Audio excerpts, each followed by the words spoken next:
Enemy cruisers sunk. Hello everyone, Fresh Potato back with another video. And in today's video, well, we're gonna go ahead. We're gonna switch it up a little bit, and I want to talk about a subject. And we're not gonna showcase the New Jersey. We'll just have it playing in the back on the screen. But this show is gonna be about a community discussion, and in this discussion, to spark up a good conversation or debate, I want to talk about campaigns and if you should ever skip a campaign. And some people, skip campaigns when they feel like the ship that's being offered is not worth it, or skip a campaign if there's no ship being offered. And I'm not talking about campaigns where there's not a ship at the end of it, right? Sometimes you'll see wargaming do that. Where they'll have a campaign and there's no ship involved. And I'm not talking about that. I'm talking about campaigns that involves ships at the end.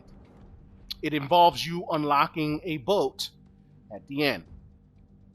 And I would say when it comes to those campaigns that involve ships, I would say that you should never skip a campaign like that. Never skip campaigns. And this is my opinion, and maybe you can take it as advice, but my opinion is that you should never skip a campaign when there's a ship involved. And that's because, some ships, yeah, they're released and they're pretty weak, or they're on the weaker side. They eventually get buffed. And I'm not saying I'm 100% of the time wargaming buff ships, but most of the time, I think it's safe. We can it's safe to say most of the time, if a ship is weak and the performance is not great, wargaming can tell. They have their data. They would, buff the ship eventually. And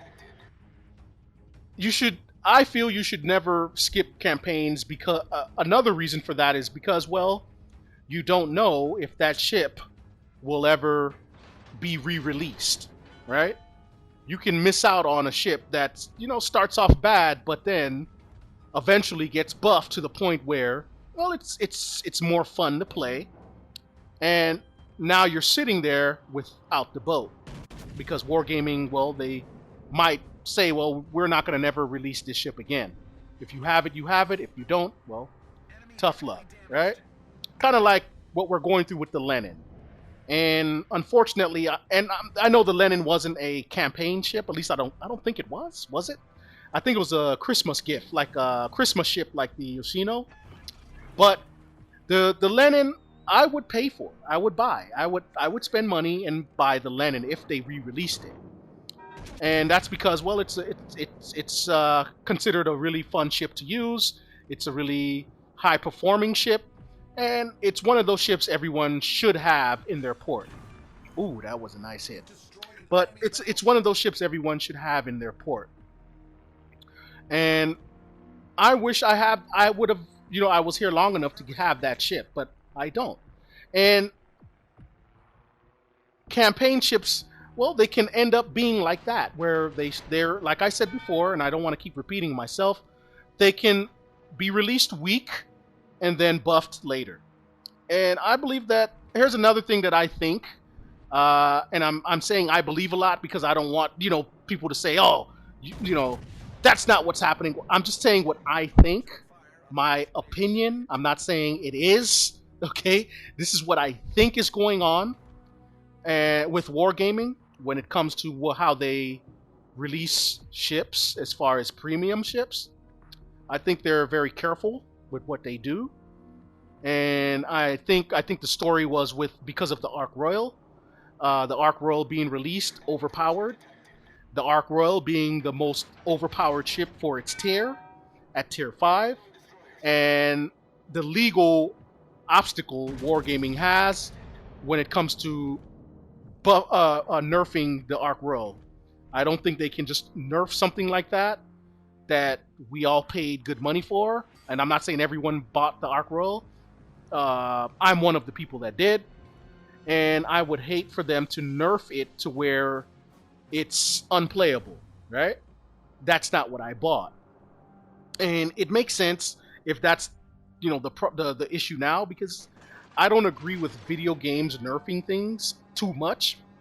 Well, as far as nerfing things that was bought, things that you have to pay for, I don't think they should be doing that. I think it should be illegal to do that, and I believe it is. Or if it's not, I believe it's something you can take to court if you had to, if you want to go that far with it, But there's some people that's willing to go that far, as far as going to court, getting a lawyer, the whole 9 yards. And it's understandable if you buy a product and then all of a sudden it's made weaker than what it was when you bought it. That's not right. For example, you go to Tesla, you buy yourself a nice brand new Tesla, and you drive off the lot, and a few days later, the people at Tesla say, well, your car it goes too fast for our liking. It's performing too well. So we're going to go ahead and press this button and make your car slower than what it was when you bought it. Well, now you have a lawsuit on your hand because that's not the car you bought. You bought a fast Tesla, right? Not a slow Tesla. So you go to court and you're going to duke it out in court because that's not right. And guess what? You most likely will win that fight because, you can't just make something weak and you can't just sell something, make your money, and then make it, weaker than what it was when you sold it. Right? And I think, again, I'm not 100% sure, but I think that's what's going on with the Arc Royal and why Wargaming can't nerf it. And, I think that's the problem. And ever since then, I think Wargaming has changed its practice as far as how powerful they release ships. All right? I feel this way also because when the Kronstadt came out, I couldn't hit anything with it. The dispersion was off, the accuracy was off. It was just all off. It was like shotgun dispersion all the time. It wasn't like RNG would sometimes kick in and out. The RNG roll of the dice would kick in and give me a good dispersion. For me, at least. The dispersion was really bad. And, I couldn't hit the broadside of a barn with it. Until recently. And I don't know if Wargaming buffed it. Maybe they did. Maybe I didn't get the patch note. But it feels different. The Kronstadt feels a lot different.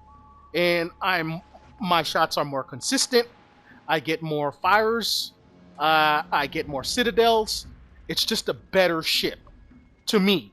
And I don't know if it was buffed, but it certainly feels like it was. And if that's the case, then I understand. Wargaming they would release something less than, and then, add on to it later, right? It's more safer legally that way, I would assume, for a video game company to do that. It makes sense to me. And I think when they release these boats as the premium for the campaign, they release them weak, you should still buy them. Even, with the CCs, the CCs that, they do their job, and I'm not coming down on CCs because, again, their job is not only to help the community, but to give the ship a review and then give us, the customers, their honest feedback, right? You want the CCs to be honest, okay? And they'll give us their honest feedback of the ship in the campaign. That's why they get the boats early. They get them early so they can give you these reviews. When the CC comes out, give their reviews. They will tell us, the customer, if the ship is worth buying, if they would buy the ship or not. But it's up to us as the customers to buy the campaign, to make the decision to buy the campaign, right? And I'm telling you, I'm suggesting, I'm not telling you to do anything, because at the end of the day, we're all adults and we buy what we want, obviously. I'm just suggesting to you, the listener, to always buy the campaign. And I'm not talking about, let me clarify what I mean by buying the campaign for the new people. I'm not talking about buying out the campaign. There's a difference between buying the campaign and buying out the campaign. Okay? Buying the campaign is when you start it, right? And I believe that's what, 10 to 20 bucks or so, something like that, to start the campaign, or start the campaign where you can end up with the ship in the end. Because the campaign, of course, they always start, but you have to pay that extra $10 or $20 to get the ship in the end when you're done with the campaign. That's what I'm talking about. Okay? And the difference between that and buying out the campaign is, when you start the campaign, well, there's some people that will spend an extra, what, $70 or close to $100, maybe more, I guess, to finish the campaign early, right? You skip all the way to the end to get the ship quickly. I would suggest that you don't do that, unless, the time is running out and you have to. But for you new players, I would suggest never doing that, unless you're a content creator. If so, then it makes sense to do that, because you're investing in your content. And I'm talking about content creators that aren't CCs, that don't get the boats for free. But anyway, like I said, for the sake of argument, always buy the campaign. Thanks for watching. Enemy cruiser sunk.